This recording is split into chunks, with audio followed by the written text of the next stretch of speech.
बघा आपला next topic आहे आता कोरिलेशन कोएफिशियंट. बघा आपण प्रिव्हियस लेक्चरमध्ये कोव्हॅरियन्स बघितलं होतं आणि कोव्हॅरियन्सचे एक्झाम्पल्स. आता आपण कोरिलेशन कोएफिशियंट बघूया. In bivariate distribution we are generally interested in finding if there is any relation between the two variables. Karl Pearson correlation coefficient R gives the extent and type of relationship between the two variables. बघा त्याची information होती. आता त्याची आपण definition बघूया correlation कोएफिशियंटची. For bivariate random variable X Y correlation coefficient is denoted by correlation of x Y or R of x Y and it is defined as. बघा त्याला आपण डिफाईन कसं करू शकतो. Correlation of x Y is equal to आपण denote बघा R X Y ने केलं म्हणजेच is equal to R of x Y is equal to covariance of. आपल्याला कोरिलेशन काढायचं आहे. इथं काय covariance of x Y divided by standard divided by root of standard deviation of x into standard deviation of Y. आता बघा important result दिलेले आहेत आपल्याला काही. फर्स्ट रिझल्ट आहे की कोरिलेशन ऑफ एक्स वाय असेल. फर्स्ट रिझल्ट आहे की correlation of x Y is equal to काय असतो मग correlation of Y X. Correlation of x Y is equal to correlation of Y X. Correlation of X X is equal to काय असतो 1. And third आहे correlation of X comma minus X is equal to correlation of minus X comma X is equal to काय असतो -1. And fourth आहे if U is equal to X minus A divided by H and V equal to Y minus V divided by K. मग A comma B comma H comma K are काय दिसत आहेत आपल्याला constant दिसत आहेत आणि H आणि के काय पाहिजे आपल्याला denominator is not equal to 0. H is not equal to 0 and K is not equal to 0. मग then R of x Y is equal to H K divided by mod of H K into R of U V. काय राहील मग फक्त U and V. आणि fifth result आहे आपला -1 less than equal to -1 कसा लाय होतो आर कसा लाय होतो आपला -1 less than equal to R less than equal to 1. And sixth आहे बघा if X and Y are independent random variables then correlation of x Y equal to काय असतो 0. याचं आपल्याला प्रूफ करायचं आहे बघा. Proof since X and Y are independent random variable covariance of x Y is equal to expectation of x Y minus याचा formula आहे expectation of x Y minus expectation of x into expectation of Y is equal to म्हणजेच काय राहिलं आपल्याकडे expectation of. आता आपण याला पण सेपरेट करून घेतलं. एक्सपेक्टेशन ऑफ एक्स वाय कसा लिहू शकतो आपण expectation of x into expectation of Y minus हे आपण ॲज इट इज लिहिलं म्हणजेच याच्यामधून expectation of X minus into expectation of Y minus expectation of x into expectation of Y is equal to काय मिळेल आपल्याला 0. म्हणजेच then correlation of x Y is equal to हा फॉर्म्युला आहे covariance of x Y divided by standard deviation of x into standard deviation of Y is equal to काय value मिळेल मग आपल्याला 0. याचा रूट असतो बघा. म्हणजेच एम्प्लाइज बाय एक्स आणि वाय कसे असतील X and Y are uncorrelated thus independence कसे असतात मग इंडिपेंडन्स अनकोरिलेशन. अँड 7 नंबरची प्रॉपर्टी आपली the concerns of the above result in the general not true. That is correlation of xy equal to 0 does not mean that x and y are independent. That is म्हणजेच बघा x आणि y जर independent असतील तर काय म्हणू शकतो आपण that is uncorrelation does not mean independent. मग नेक्स्ट आहे बघा कन्सिडर द फॉलोइंग एक्झाम्पल. आपल्याला फॉर एक्झाम्पल दिलंय let X and Y be 2 random variables. X आणि वाय आपल्याला 2 रँडम व्हेरिएबल दिले आहेत हॅव्हिंग सेम डिस्ट्रीब्युशन. त्यांचं डिस्ट्रीब्युशन कसं दिलं आपल्याला same. Let U equal to आपण घेतलं X plus Y and V is equal to घेतलं X minus Y. We have expectation of X equal to expectation of Y and expectation of x square is equal to expectation of Y square. म्हणजेच covariance of U V is equal to काय असेल मग expectation of U V minus expectation of U into expectation of V. Same बघा आपण जसं ज्या पद्धतीने expectation of एक्सचा फॉर्म्युला यूज केला आहे त्या पद्धतीनेच आपण यू व्हीचं पण घेतलं. Covariance of U V is equal to expectation of U V minus expectation of U into expectation of V. म्हणजेच इज इक्वल टू बघा expectation of x plus y into x minus Y minus expectation of X minus Y into expectation of X minus y. म्हणजेच is equal to काय राहील मग expectation of x याला multiplied करायचं आहे x square minus Y square minus expectation of X minus expectation of y into bracket of expectation of x into expectation of Y. म्हणजेच is equal to बघा expectation of is equal to काय राहील मग फक्त expectation of हे तर आपलं cancel होऊन जाईल -0 होऊन जाईल यांचं मल्टिप्लिकेशन जर केलं तर मग म्हणजेच आपल्याकडे काय होईल expectation of x square minus Y square minus काय राहील मग फक्त 0. म्हणजेच इज इक्वल टू बघा हे आपण सेपरेट करून घेतलं की is equal to expectation of x square minus expectation of Y square. म्हणजेच याची व्हॅल्यू पण आपल्याला काय मिळेल 0 कारण का expectation of x square equal to expectation of Y square असतो म्हणून. म्हणजेच correlation of U V equal to काय मिळाला आपल्याला 0 मिळाला. म्हणजेच therefore U and V are uncorrelated but U and V are not independent random variables thus correlation does not imply independence.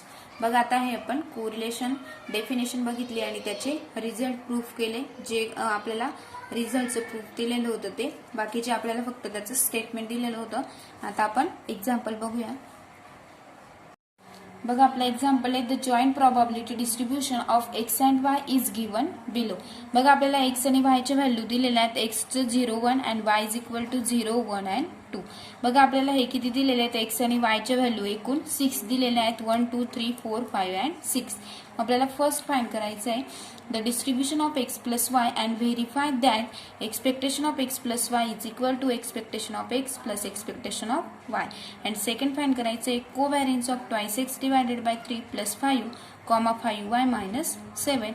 And third find करायचं आहे आपल्याला correlation of twice x plus 1 4 minus Y. Solution बघूया the following table.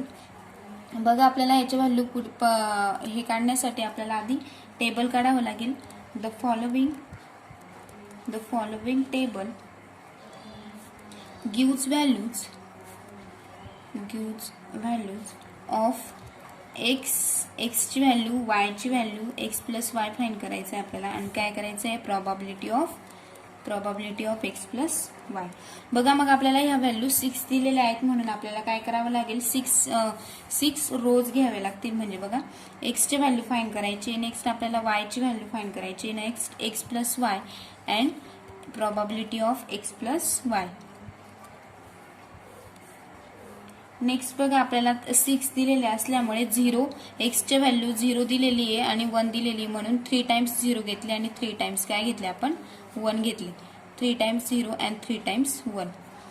Next बघा वायची value काय दिलेली आहे आपल्याला वायची 0 1 and 2. मग 0 2 टाइम्स 2 टाइम्स अँड 0 1 2 0 1 2 असं लिहून घेऊया 0 1 2 अँड 0 1 2 या पद्धतीने. नेक्स्ट एक्स प्लस वाय दोघांचे ऍडिशन 0 प्लस 0 0 0 प्लस 1 1 2 1 2 अँड 3 यांची ऍडिशन करून घेतली.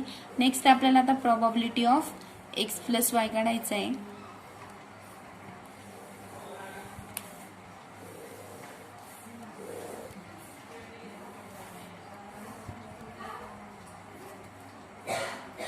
Probability of x plus Y is equal to बघा आपल्याला व्हॅल्यू दिलेल्या आहेत हे एक्स प्लस एक्सच्या आणि वायच्या.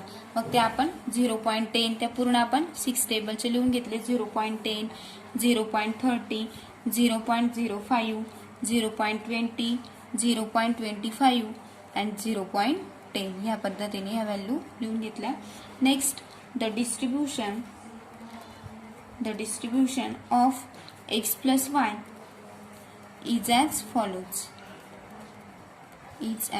follows.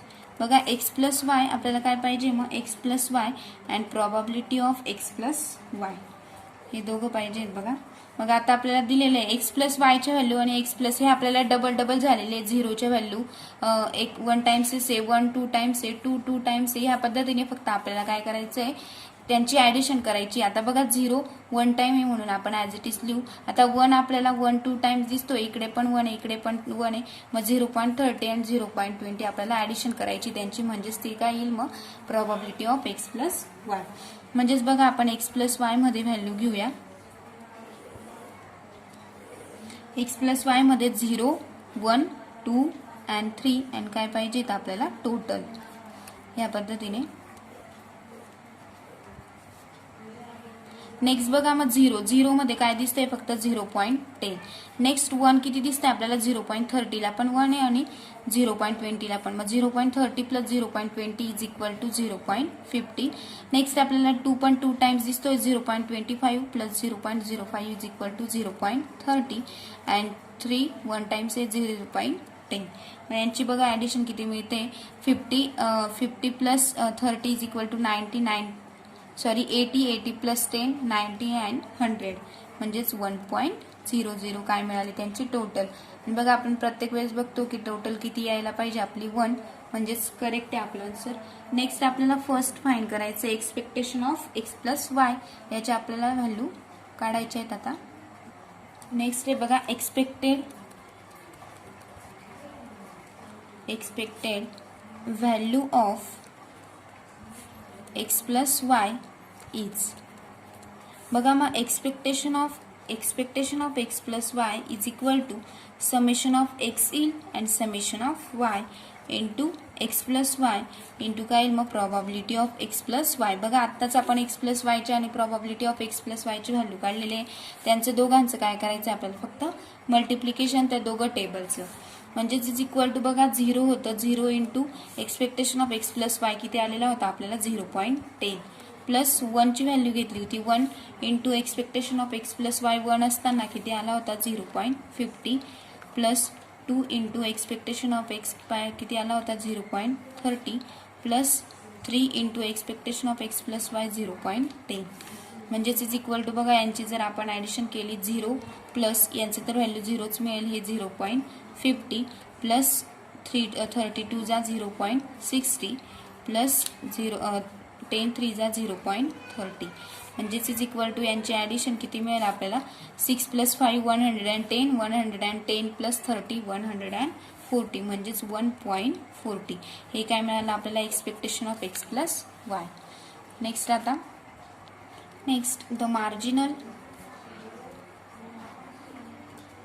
The marginal probability distribution of x is as follows. बघा आपल्याला आता marginal probability distribution of x काढायचं आहे. x दिलाय अँड p ऑफ x च्या व्हॅल्यू दिल्या होत्या 0 1 अँड काय करतो आपण टोटल. बघा मग p ऑफ x जर 0 असताना आपण ऍडिशन केली तर किती होता तो 0.45 आणि याची किती होती 0.55 आणि टोटल किती येईल मग त्यांची 1. नेक्स्ट मग आपल्याला फक्त एक्सपेक्टेशन ऑफ x काढायचं आहे. Expected value of x is same expectation of x is equal to काय येईल मग समेशन ऑफ, हा फॉर्म्युला माहिती आहे x इंटू काय असतो p ऑफ x म्हणजेच इज इक्वल टू यांची दोघांची मल्टिप्लिकेशन. बघा 0 इंटू 0.45 प्लस 1 इंटू 0.55 म्हणजेच इज इक्वल टू किती मिळेल मग ही टर्म तर पूर्ण 0 होऊन जाईल म्हणजेच 0.55 हा आपल्याला काय मिळाला marginal probability distribution of x. तर आपल्याला next marginal probability distribution of y काढायचं आहे. The marginal probability distribution of y म्हणजेच बघा सेम y चे व्हॅल्यू घेतलेला आपल्याला y चे काय दिलेलं होतं 0 1 अँड 2 आणि काय करायचं होतं टोटल. y चं काय केलं p ऑफ x काढला तसं आपल्याला p ऑफ y फाइंड करायचं आहे. p ऑफ 0.0 असताना 0.30 0.55 आणि 0.50 बघा यांची पण ऍडिशन किती मिळेल आपल्याला टोटल किती मिळेल 1 मिळेल आणि यांचं काय काढायचं आपल्याला एक्सपेक्टेड व्हॅल्यू काढायची आहे. नेक्स्ट बघा एक्सपेक्टेड व्हॅल्यू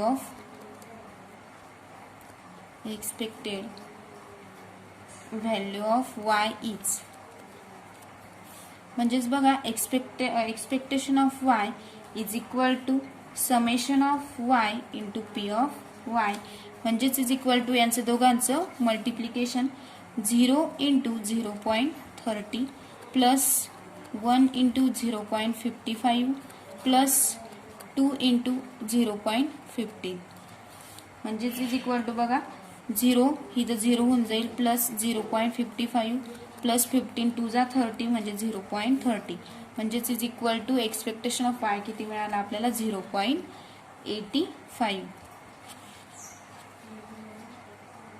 नेक्स्ट बघा आपल्याला probability distribution of x Y काढायचं आहे.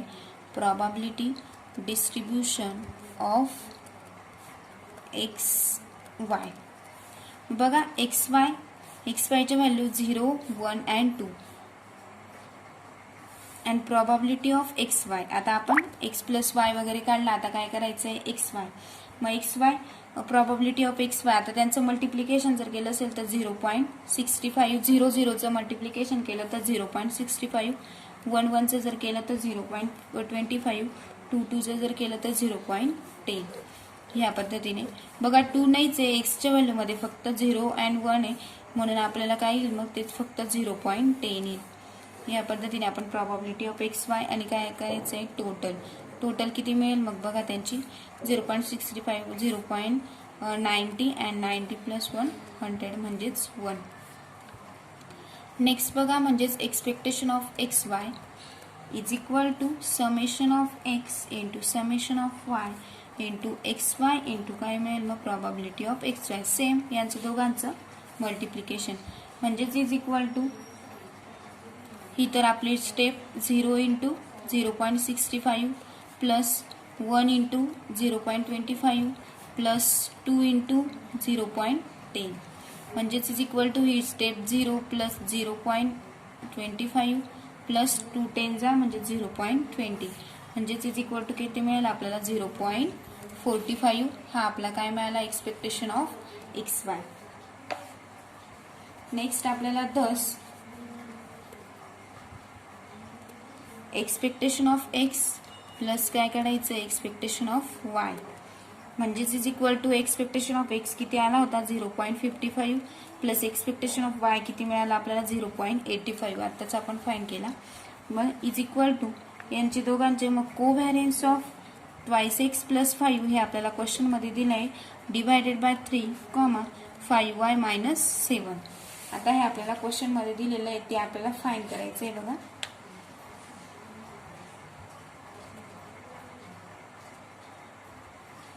म्हणजेच expectation of x plus Y is equal to काय असतो expectation of x and Y.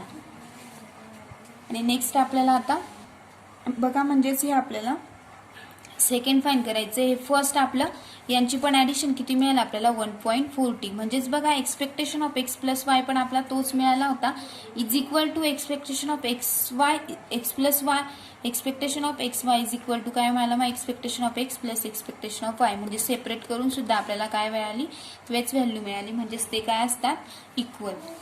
Next आता आपल्याला सेकंड फाइंड करायचं आहे covariance of twice x plus Y is equal to twice x plus 5 divided by 3 5y minus 7, म्हणजेच is equal to covariance of twice X divided by 3 5y, म्हणजेच is equal to 2/3 into 5 of 2/3 into 5 of काय मिळेल मग covariance of x Y, म्हणजेच is equal to 5 2 जा 10 divided by 3 into expectation of बघा कोव्हॅरियन्स of x Y काय formula असतो मग expectation of x Y minus expectation of X minus expectation of Y curly bracket complete into बघा म्हणजेच 10/5 2 जा 10/3 इंटू covariance of x Y is equal to काय असतो expectation of bracket of x Y minus expectation of x into expectation of Y. हा formula व्यवस्थित लक्षात ठेवायचा. म्हणजेच इज इक्वल टू 10/3 इंटू बघा एक्सपेक्टेशन ऑफ एक्स वाय किती मिळाला आपल्याला 0.45. आत्ताच आपण वरती फाइंड केला बघा 0.45 एक्सपेक्टेशन ऑफ एक्स वाय मिळाला आपल्याला. मायनस एक्सपेक्टेशन ऑफ एक्स आपला 0.55 मिळाला आहे इंटू एक्सपेक्टेशन ऑफ वाय आत्ताच आपण काढला किती मिळाला आहे तो 0.85. म्हणजेच इज इक्वल टू बघा आपण एक्सपेक्टेशन ऑफ एक्स ची एक्सपेक्टेशन ऑफ वाय ची व्हॅल्यू पुट करून घेतली म्हणजेच इज इक्वल टू 10/3 आपण ऍज इट इज राहू दिला मायनस बघा पहिले आपण काय करतो फॉर्म्युल्यानुसार आधी आपण मल्टिप्लिकेशन करतो नंतर सबस्ट्रॅक्शन. यांची दोघांची 0.45 आपण ऍज इट इज लिहिला मायनस यांची दोघांची मल्टिप्लिकेशन किती येईल मग 0.4675 म्हणजेच इक्वल टू जर आपण हे सॉल्व्ह केलं तर आपल्याला किती मिळणार आहे मायनस ऑफ 0.05833 म्हणजेच बघा आपल्याला आता थर्ड फाइंड करायचं आहे correlation of x Y is equal to covariance of x Y. त्याचा फॉर्म्युला आहे covariance of x Y divided by root of standard deviation of x into standard deviation of Y. म्हणजेच covariance of x Y is equal to काय असतं मग expectation of x Y minus expectation of x into expectation of expectation of Y. म्हणजेच is equal to बघा expectation of x Y काय आला आपला 0.45 minus expectation of x आपला 0.55 into expectation of Y आपला 0.85 म्हणजेच इज इक्वल टू बघा आधी आपण त्यांची दोघांची मल्टिप्लिकेशन करून घेतलं मग या 0.45 मधून ते जर सबस्ट्रॅक्ट केलं तर आपल्याला मिळणार आहे मायनस 0.0175. नेक्स्ट आता आपल्याला expectation of x square is equal to त्याचा फॉर्म्युला काय मग आपला summation of x into x square into p of x हा त्याचा फॉर्म्युला आहे. म्हणजेच इज इक्वल टू बघा एक्सपेक्टेशन ऑफ एक्स स्क्वेअर म्हणजेच किती 0 इंटू पी ऑफ एक्स ची व्हॅल्यू लिहायची 0 इंटू 0.45 प्लस एक्स स्क्वेअर म्हणजे 0 square and 1 square into 0.55.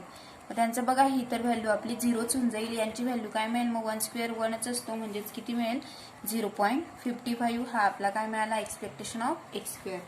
Next आता आपल्याला व्हॅरियन्स ऑफ एक्स काढायचा आहे. Variance of X is equal to काय फॉर्म्युला असतो expectation of x square minus bracket of expectation of X ब्रॅकेटचा स्क्वेअर. म्हणजेच इज इक्वल टू बघा आत्ताच आपण expectation of x square find केला तो 0.55 minus expectation of X bracket square म्हणजेच काय येईल मग 0.55 चा ब्रॅकेट स्क्वेअर.